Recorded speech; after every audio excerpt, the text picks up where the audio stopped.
It's Team Solo Mid. Cloud9 moves up to second while CLG dropped to third. In fourth, it's Team Impulse, followed by Gravity in fifth and Team Liquid in sixth. Team 8 narrowly missed a spot in the playoffs, but their place in the NA LCS is safe in the summer split. Winter Fox claimed 8th place, and Team Dignitas is in 9th. Both teams are heading to the summer promotion tournament to fight to hold on to their place in the LCS. And finally, it's Team Coast. Now, from our super-sized week of action, we've pulled together a few players who had the biggest impact in their positions. Starting in the top lane, we've got Balls. And so much of this is around the Maokai pick for him, but when he is performing on Maokai and when Meteos is able to gank for his lane, Cloud9 just straight up wins. His Kenna game also came in late in the first game they had of the week, and he's a big reason they were 3-0. Yep, absolutely, a team player. Then in the jungle, another player from Cloud9, we have Meteos. Meteos' ganks were on point this whole weekend. His ganks down bottom, his ganks when he was coming over the wall for those huge team fights, and his positioning, jumping onto the back line and being that threat that he needed to be, and also playing a very aggressive vibe too. Yeah, and we got to see him back on his favorite champion, Zach. Meteos was so good this week. Yep. OP in the mid lane is Winter Fox's Pobelter. Yeah, something about this guy. He tends to end splits on an undefeated week, but he didn't even die. He had two incredibly dominant games. Ezreal and Cho'Gath, champions he hadn't really played that much in the LCS, pulling into his deep champion pool, getting counter picks, and hopefully a strategy for the future in the promotion tournament. And this one might surprise you, but our 80 carry is going to go to Cloud9's Sneaky. Wait, big surprise. Oh, yeah, Sneaky had a phenomenal week, had amazing performances, and they could make team comps around him, and he could single-handedly carry the game. Huge performance from him this week to get them to that second spot. Definitely added a few plays to his highlight reel this week. And the king of supports this week is Gravity's Bunny Fufu.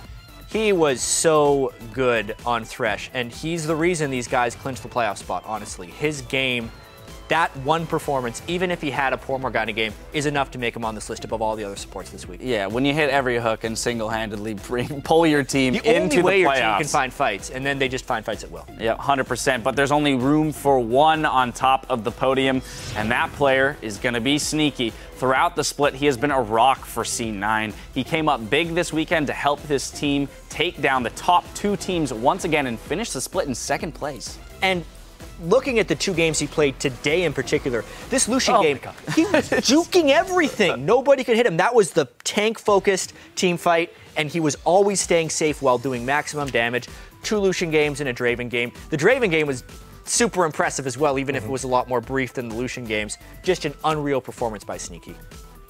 And just style points all around. Now let's take a look ahead to our playoffs. We're going to pull up the bracket to see how things stand. In our first quarterfinal, CounterLogic Gaming will take on Team Liquid in a best-of-5. I bet you Piglet's pretty happy about that. The winner of that matchup will advance to face off against our second seed, Cloud9. Then Team Impulse grabbed the 4th seed and will meet Gravity in the quarterfinals. The winner will advance to the semifinals and battle our defending champions, Team Solo Mid. That's just about going to do it for us here. I mean, but those matchups are incredible, right? Like the CLG Team Liquid matchup has got to be really scary for CLG fans. Flashbacks to the summer split of last year, honestly. Curse versus CLG. All that hype coming in, a late season surge. Not exactly the same storyline, but it's still X Special, right? It's still Dominate, it's still Quas, 3 of those guys that were there last year.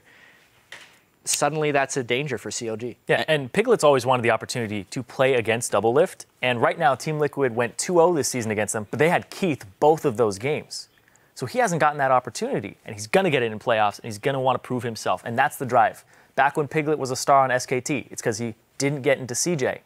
And now he's got that drive to take down Doublelift. We'll see if that gets him through this week and motivates him. And then we take a look just on that bottom side of the bracket, Team Impulse versus Gravity.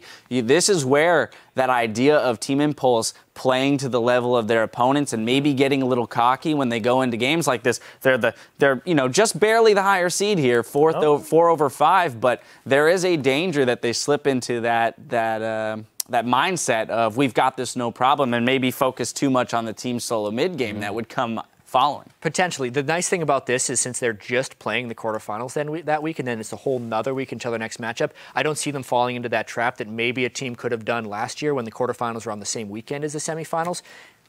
Rush is on fire. Yeah. Also, the fact that it's best of fives, too. We have to remember that we're moving to best of fives. And so I imagine if they were to lose the first game, they maybe would maybe take everything a little bit more seriously. But that's also going to be a whole nother interesting factor that we'll get into when that week comes. But best of fives, these teams will be practicing hard for that. I'm fairly certain. Yeah. And I'm really looking forward to that match, too, because right now, TIP 2-0 over it. Rush, you talked about his overconfidence. He's like, we're going to 3-0. Yeah. Well, put his money where his mouth he is. did say 3-0. I love the fact that team plays with so much confidence. There's a few things that I want to look at for Team Impulse right here. Like the fact that Xiao hasn't shown much success on champions that aren't Karthus. Yeah. Luden's Echo Corki, well, I did say I want to see it in the playoffs. Will be interesting if we see it in the playoffs. You wanted to see first item Luden's Echo Corki.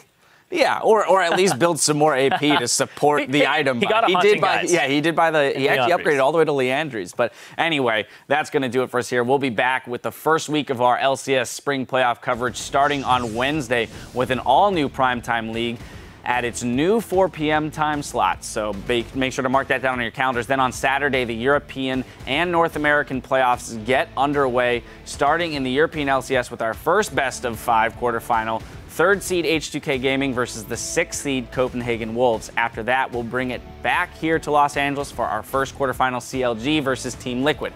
You can catch the start of our coverage at 8 a.m. Pacific Daylight Time, 5 p.m. Central European Summer Time. Now, for myself, the entire live broadcast crew, thank you for watching, and we'll see you. Good night.